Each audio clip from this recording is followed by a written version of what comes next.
श्री स्वामी समर्थ. नमस्कार मित्रांनो. अधिक मास 2026. अधिक मासात म्हणजेच धोंड्याच्या महिन्यात लेक व जावयाला सोन्यापेक्षा मौल्यवान ही एक वस्तू दान दिल्याने तुम्हाला पुण्याची प्राप्ती नक्कीच होईल. तसेच जावयाला वाण काय द्यावे, आजच्या व्हिडिओमध्ये आज आपण सविस्तर माहिती जाणून घेऊया. पण ज्यांना मुलगी नाही त्यांनी काय करावे, किंवा ज्यांना जावई नाही म्हणजेच ज्यांचे जावई वारले आहेत, तर मग त्यांनी अधिक मासात कोणाला दान करावे. मग तुमच्या मुलीचं लग्न झालेलं नाही, मुलगी अविवाहित आहे, म्हणजेच मुलगी लहान आहे, तर मग आम्ही काय करावे, असे बरेचसे प्रश्न आजच्या व्हिडिओमध्ये सविस्तर जाणून घेऊया. अधिक मासात काय करावे, काय टाळावे, जावयाला कोणते वाण द्यावे, अधिक मासात लेक व जावयाला आवर्जून द्या ही सोन्यापेक्षा मौल्यवान ही एक वस्तू. तर ती कोणती वस्तू आहे हे जाणून घेऊया. मित्रांनो, आपल्या हिंदू धर्मात अधिक मास अतिशय पवित्र मानला जातो. नवीन लग्न झालेल्या जोडप्यांसाठी हा महिना सर्वाधिक खास. सर्वात महत्त्वाचं म्हणजे हा महिना म्हणजे लेक व जावयाचे लाड करण्याचा महिना असतो. जाणून घेऊया की अधिक महिना जावयासाठी इतका खास का असतो. मित्रांनो, आपल्या हिंदू धर्मामध्ये पूर्वीच्या काळापासून अधिक मासामध्ये जावयाला सोन्याच्या किंवा चांदीच्या वस्तू दान देण्याची पद्धत आहे. पण आता सध्या सोन्या चांदीचे भाव हे गगनाला भिडलेले आहेत. त्यामुळे सर्वांचं सोनं किंवा चांदी घेणं हे शक्य होत नाही, कारण ही काहींची आर्थिक परिस्थिती तशी नाजूक असते. त्यामुळे त्यांना सोनं चांदीच्या वस्तू घेणं शक्य होत नाही. तर सोनं चांदी जरी तुम्ही घेऊ शकत नसाल, तर जावयाला सोन्यापेक्षा मौल्यवान ही एक वस्तू अधिक मासामध्ये तुम्ही आवर्जून नक्की द्या. तर अधिक मासामध्ये जावयाला वाण देण्यासाठी सोनं चांदी तुम्ही घेऊ शकत नसाल, तर सोन्यापेक्षा मौल्यवान अशा वस्तू मी तुम्हाला आजच्या व्हिडिओमध्ये सांगणार आहे. त्यामुळे व्हिडिओ शेवटपर्यंत नक्की बघा, कोठेही स्किप करू नका व आपल्या चॅनलला सबस्क्राईब जरूर करा. तर मित्रांनो, गुढीपाडव्यापासून आपल्या मराठी नववर्षाची सुरुवात झालेली आहे. तर यंदा 2026मध्ये अतिशय पवित्र अधिक मास म्हणजे धोंड्याचा महिना देखील आलेला आहे. तर हा धोंड्याचा महिना हा भगवान विष्णूंना समर्पित असून हा महिना अतिशय पवित्र आणि अत्यंत शुभ मानला जातो. या अधिक मासाला धोंड्याचा महिना, मलमास किंवा पुरुषोत्तम मास असं देखील म्हणतात. तर यंदा 2026मध्ये अधिक महिना आलेला आहे. तर धोंड्याचा महिना हा 3 वर्षातून एकदा येतो आणि या अधिक मास हा महिना अतिशय शुभ मानला जातो. तर धोंड्याचा महिना हा भगवान विष्णूंना समर्पित आहे आणि इतर देवतांकडून आशीर्वाद प्राप्त करून घेण्यासाठी विविध धार्मिक विधी देखील या महिन्यामध्ये केले जातात. अधिक मासाची उत्पत्ती प्राचीन काळापासून झालेली आहे आणि जेव्हा अधिक मास म्हणजे धोंड्याचा महिना ज्या वर्षामध्ये येतो, त्या वर्षी 12 महिने नसून 13 महिन्यांचं पूर्ण वर्ष हे पूर्ण होतं.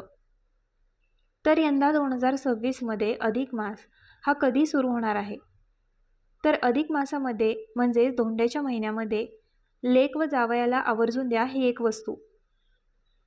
तर ती कोणती वस्तू आपल्याला या अधिक मासामध्ये जावयाला द्यायची आहे, हे सर्व सविस्तर आजच्या व्हिडिओमध्ये जाणून घेण्यासाठी व्हिडिओ संपूर्ण बघा आणि व्हिडिओला एक लाईक अवश्य करा.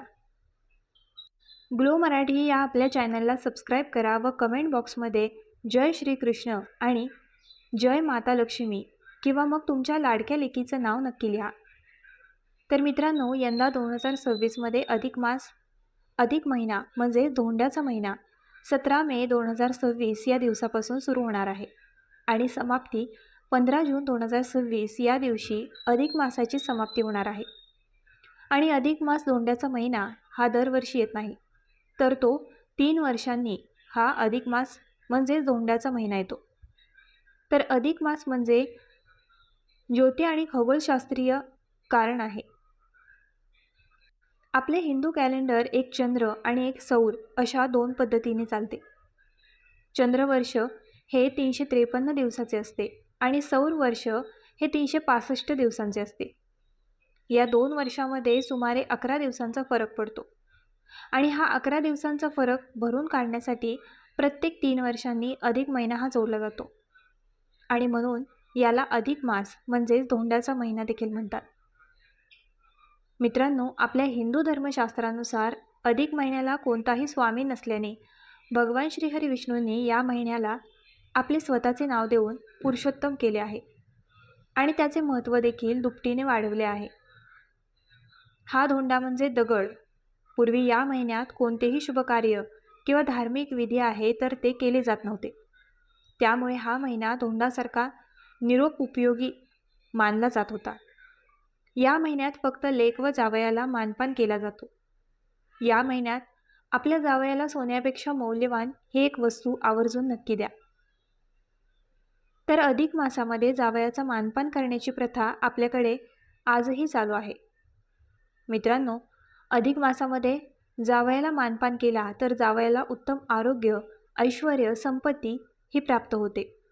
या महिन्यात दान करणे हे अत्यंत शुभ आणि पुण्याचं मानलं जातं आणि या महिन्यात आपल्या ऐपतीप्रमाणे जे काही शक्य होईल ते दान होईल ते आपल्याला आवर्जून करायचं असतं. अधिक महिन्यात ओम नमो भगवते वासुदेवाय नमः या मंत्राचा जास्तीत जास्त जप करावा. तसेच भगवान श्रीहरी विष्णूंच्या नामांचा विष्णू सहस्त्रनामाचं पठण देखील अवश्य करावं.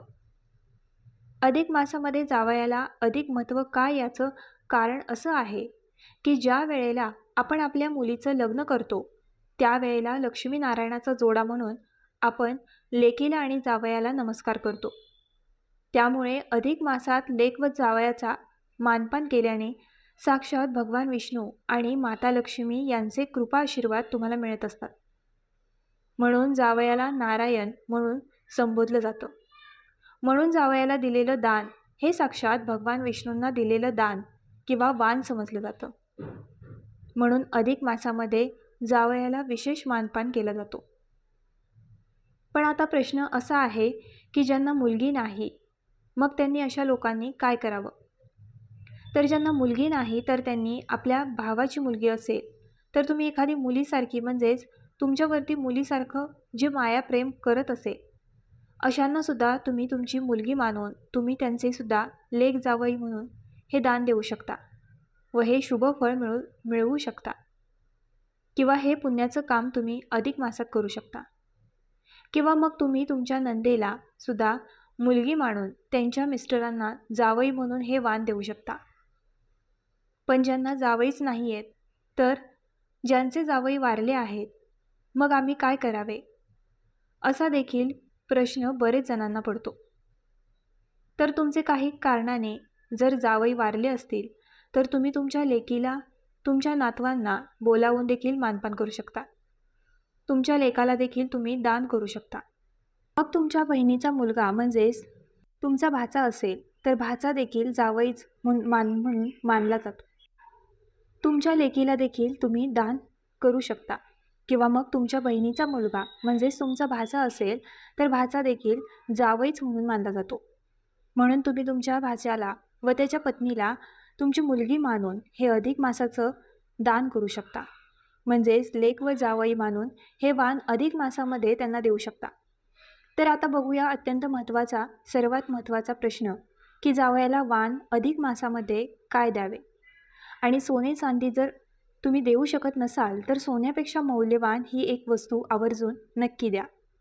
तर अधिक मासामध्ये म्हणजे धोंड्याच्या महिन्यामध्ये या महिन्यात मुलीचे आईवडील लेक जावयाला घरी बोलावून त्यांना गंध वगैरे लावून ओवाळतात. पंचपक्वान्नाने त्यांचा मानपान केला जातो.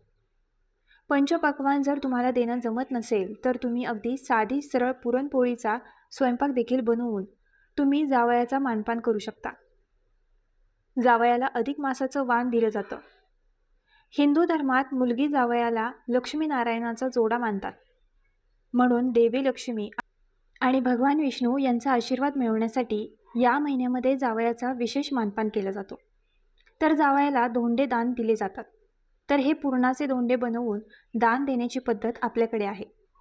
लेक व जावयाला वाण म्हणून चांदीची, तांब्याची किंवा स्टीलची 5 भांडी वाण म्हणून दिले जातात. तसेच जावयाला तुपात तळलेले 33च्या पटीत अनारसे देतात. एका चांदीच्या किंवा तांब्याच्या भांड्यात तांब्याचं भांडं नसेल तर तुम्ही स्टीलच्या देखील ताटामध्ये देऊ शकता. तर अनारसे ठेवून त्यावर तांब्याचा दिवा ठेवून तो लावून जावयाला देतात. अनारशाऐवजी तुम्ही 33 बत्ताशे देऊ शकता किंवा मग 33च्या संख्येने म्हैसूर पाक देऊ शकता. 33च्या संख्येने जाळीदार पदार्थ वाण म्हणून देत असतात, परंतु त्यांची संख्या 33 असावी. या महिन्यात नारळ, सुपाऱ्या, फळे, सुकामेवा किंवा मग तुम्ही आंबेसुद्धा देऊ शकता. तर यासारख्या वस्तू 33च्या पटीत तुम्ही जावयाला वाण म्हणून म्हणजे दान करतात. अधिक महिना हा 32 महिने 16 दिवस आणि 8 तासाच्या नंतर सुमारे 33 महिन्यांच्या नंतर येतो. या 33 महिन्यांसाठी म्हणून 33 वस्तूंचे दान केले जाते. ती संख्या अधिक मासामध्ये महत्त्वाची आहे. 33 कोटी देव असल्याने 33 ही संख्या महत्त्वाची मानली जाते. लक्ष्मी मातेला चांदी अतिशय प्रिय आहे, त्यामुळे जावयाला चांदीच्या वस्तू दिल्या जातात. चांदी हा अत्यंत पवित्र सात्विक धातू मानला जातो. चांदीची उत्पत्ती भगवान शंकराच्या डोळ्यातून झाली आहे. चांदीचा संबंध प्रेमाचा कारक शुक्रात आणि मनाचा कारक चंद्राशी आहे. चांदी शरीरातील पाणी आणि घटक नियंत्रित करते. मुलीचे आयुष्य सुखी करण्यासाठी अधिक महिन्यात जावयाला चांदीच्या वस्तू भेट देतात. देवी लक्ष्मी आणि भगवान विष्णू यांचा आशीर्वाद मिळवण्यासाठी दीपदानाला फार महत्त्व आहे. यामुळे जावयाला चांदीचे निरंजन नक्की द्यावे. तर जावयाला निरंजन दिल्यामुळे तुम्हाला लक्ष्मी आणि भगवान विष्णूंचे आशीर्वाद मिळतात. जेव्हा जेव्हा तुम्ही चांदीचे निरंजन जावयाला देतात, तेव्हा तुमच्यावरील यम, शनी, राहू आणि केतू ग्रहांचे वाईट परिणामही कमी होतात. म्हणून या अधिक मासामध्ये जावयाला आवर्जून चांदीचे निरंजन ही एक वस्तू आवर्जून द्या. तर तुम्ही चांदीचे निरंजन देऊ शकत नसाल तर तुम्ही पितळेचे देखील निरंजन घेऊन देऊ शकता. कारण सोने, चांदी किंवा पितळ या वस्तूंपेक्षा आपली भावना महत्त्वाची असते. ही घेणाऱ्याने आणि देणाऱ्याने दोघांनी ही समजून घ्यायला हवी. तर या वस्तू दिल्याने तुम्हाला पुण्याची प्राप्ती नक्कीच होईल. कारण की अधिक मासामध्ये दानाला खूप जास्त महत्त्व सांगितलं गेलेलं आहे. तर हा जावयाचा मानपान केल्यानंतर तुम्ही जावयाला वस्त्रदान देखील करू शकता. नंतर आपल्या लाडक्या लेकीचं देखील कौतुक आपल्याला करायचं आहे. तर अधिक मासामध्ये आपल्या लाडक्या लेकीची देखील ओटी भरायची आहे. कारण अधिक मासामध्ये लेकीला लक्ष्मी म्हणून मानलं जातं आणि इतर वेळेसही लक्ष्मीच मानतो. त्यामुळे आपल्या लाडक्या लेकीला देखील मानपान हा अवश्य केलाच पाहिजे. तर पहिल्यांदा आपल्याला आपल्या लाडक्या लेकीला पाटावर बसून तिला हळद कुंकू लावावे. नंतर लाडक्या लेकीच्या साडीच्या ओटीमध्ये तुम्हाला नारळ, खण, तांदूळ, लेकुरवाळ, हळकुंड, सुपारी, बदाम, खारीक, खोबऱ्याचा तुकडा, 1-2 फळं या वस्तू ओटीत ठेवून लेकीची ओटी भरायची आहे. नंतर लेकीच्या तोंडामध्ये तुम्हाला साखर ही आवर्जून भरायची आहे आणि ओटी भरताना लेकीला 33 पदार्थ जसे की 33 अनारसे, 33 रुपये किंवा 33 फळं किंवा पदार्थ आवर्जून द्यायचे आहे. तर अखंड सौभाग्यासाठी, उत्तम आरोग्यासाठी आणि आपल्या लाडक्या लेकीच्या दीर्घ आयुष्यासाठी, सुखी आयुष्यासाठी, सुखी संसारासाठी मनापासून देवाकडे प्रार्थना करायची आहे. तर या पवित्र अधिक महिन्यामध्ये आईने आपल्या मुलीला ही एक वस्तू देखील आवर्जून द्यायची आहे. तर ती कोणती वस्तू आहे हे मी तुम्हाला सांगणार आहे. त्याआधी व्हिडिओला एक लाईक अवश्य करा. अधिक मासामध्ये आपल्या मुलीच्या जोडव्यांमध्ये भर टाकावे. मुलीला नवीन चांदीची जोडवी बनवून किंवा घेऊन द्यावी. पण जर तुमच्या आईला जर शक्य असेल तर नक्कीच आईकडून जोडवी करून घ्यावी. म्हणजे जर आईने स्वखुशीने दिली तर, परंतु आईला शक्य नसेल तर तुम्ही स्वतः देखील जोडवी केली तरीसुद्धा चालेल. जर तुम्हाला ही अधिक मासाची माहिती आवडली असेल तर कमेंट करून नक्की कळवा आणि आमच्या ग्लो मराठी चॅनलला लाईक, शेअर, सबस्क्राईब आणि हाईप करायला विसरू नका.